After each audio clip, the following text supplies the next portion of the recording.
आणि आता बातमी आहे राजकीय आखाड्याची। शिवसेना आणि भाजपमध्ये नेत्यांची पळवापळवी सुरूच आहे। एकनाथ शिंदे विरुद्ध रवींद्र चव्हाण असा सामना अजूनही रंगलेला आहे। 2 दिवसांपूर्वी पुन्हा 2 नेते गळाला लावत भाजपनं शिंदे सेनेला पुन्हा एकदा डिवचलंय।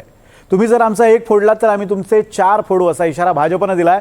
त्यावर शिंदेंच्या शिवसेनेनं असं म्हटलंय की जर तुम्ही 100 फोडलेत तर आमचे 1000 नेते उभे राहतील असा थेट इशारा दिलाय। त्याचबरोबर शिवसेनेनं भाजपला एक निर्वाणीचा इशारा दिलाय। आपण बघूयात।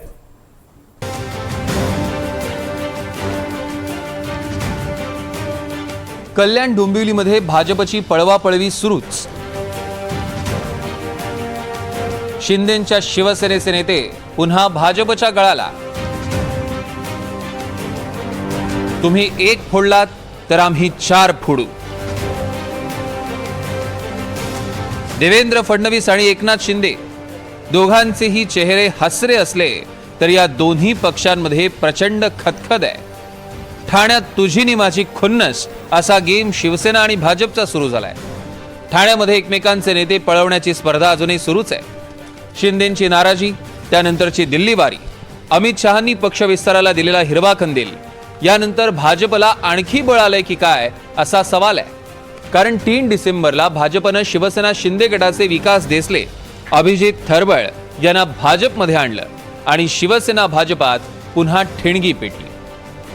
ठाकरे गटामध्ये असलेले दीपेश म्हात्रे शिंदेंकडे जाणार असं वाटत असताना अचानक त्यांनी रस्ता बदलला आणि भाजपात प्रवेश केला। दीपेश म्हात्रेंसह त्यांचे भाऊ जयेश म्हात्रे, पूजा म्हात्रे यांच्यासह शेकडो कार्यकर्त्यांनी भाजपचा रस्ता धरला। त्याच दिवशी शिवसेना शिंदे गटाचे माजी नगरसेवक दयानंद गायकवाड आणि उपशहर प्रमुख संजय गायकवाड यांनी भाजपत प्रवेश केला। मग शिंदेंनी भाजपच्या विकास म्हात्रे आणि कविता म्हात्रेंना गळाला लावलं। पाठोपाठ उल्हासनगरमधल्या भाजपच्या 6 पदाधिकाऱ्यांना शिंदे गटानं पक्षात आणलं। पुन्हा भाजपनं शिंदेंचे माजी नगरसेवक महेश पाटील, सुनीता पाटील, सायली विचारे, अनमोल म्हात्रेंना भाजपमध्ये घेतलं। शिंदे गटानं अंबरनाथ नगर परिषदेच्या निवडणुकीत भाजप पदाधिकारी रोझलिन फर्नांडिसांचा पक्षप्रवेश करत भाजपला झटका दिला। आता पुन्हा भाजपनं शिवसेना शिंदे गटाचे विकास देसले, अभिजित थरबळ यांना भाजपमध्ये आणलंय। कल्याण डोंबिवलीमधल्या या पळवापळवीमुळे शिवसेना आणि भाजपमध्ये प्रचंड मोठ्या प्रमाणात संघर्ष निर्माण झालाय। महेश पाटील असतील किंवा अनमोल म्हात्रे असतील ह्यांना आम्ही घेतलं आणि आजही सदा थरवड, त्याचा मुलगा अभिजित थरवड आणि विकास देसले यांना घेण्याचं कारण हे आहे की तुम्ही 24 तारखेला 24 नोव्हेंबरला रोझलिन फर्नांडिस आमची अंबरनाथी पदाधिकारी तुम्ही घेतली, म्हणून आम्ही ह्या 2 तुमचे पदाधिकारी घेतले। जर तुम्ही आमचा 1 पदाधिकारी घ्याल, 1 कार्यकर्ता घ्याल, 1 नगरसेवक घ्याल, आम्ही तुमचे 4 पदाधिकारी, 4 नगरसेवक घेऊ, हे सांगण्यासाठी आम्ही बैठक लावतो। 3 वेळा मंत्रीपद आहे आणि आता प्रत्यक्ष प्रदेश अध्यक्ष आहेत। त्यांना स्वतःचा गड, स्वतःचं शहर, स्वतःचा मतदारसंघ जर बांधता आला नाही तर भाजपाने त्यांना कुठल्या बेसवर प्रदेशाध्यक्ष पद दिलं? आज गेले 7 आठवडे बघतोय आम्ही कुठल्या तरी एखादा कार्यकर्त्याला पकडायचा आणि प्रवेश द्यायचा। शिवसेनेचे तुम्ही 100 कार्यकर्ते जरी फोडलेत तरी त्यातून 1000 कार्यकर्ते तयार होण्याची क्षमता या शिवसेनेमध्ये आहे। डोंबिवलीतल्या दीपेश म्हात्रेंच्या भाजप प्रवेशानंतर शिंदेंचं जोरदार बिनसलं होतं। दीपेश म्हात्रे हे खासदार श्रीकांत शिंदेंचे निकटवर्तीय मानले जातात। तेच म्हात्रे भाजपमध्ये गेल्यानं शिंदेंनी थेट दिल्ली गाठली। कल्याण डोंबिवलीतल्या पक्षप्रवेशामुळे शिंदेंच्या शिवसेनेच्या आमदारांनी मुख्यमंत्री फडणवीसांची भेट घेतली होती। त्यानंतर एकनाथ शिंदेंनी दिल्लीमध्ये अमित शहांची भेट घेऊन तक्रार केली। त्यावेळी पक्ष विस्ताराचा अधिकार सगळ्यांना आहे असं सांगत शहांनी भाजपला फोडाफोडीची मोकळीक दिली होती। बिहार मुख्यमंत्री शपथविधीहून फडणवीस आणि शिंदे वेगवेगळ्या विमानातनं परतले। हुतात्मा दिनाच्या कार्यक्रमात शिंदे फडणवीस कार्यक्रमात एकत्र येऊनही दोघांची तोंडं 2 दिशेला होती। पालघरमधल्या भाषणात आपण अहंकाराविरोधात एकत्र आलोय, रावणाची लंका जळाली होती असं विधान शिंदेंनी केलं।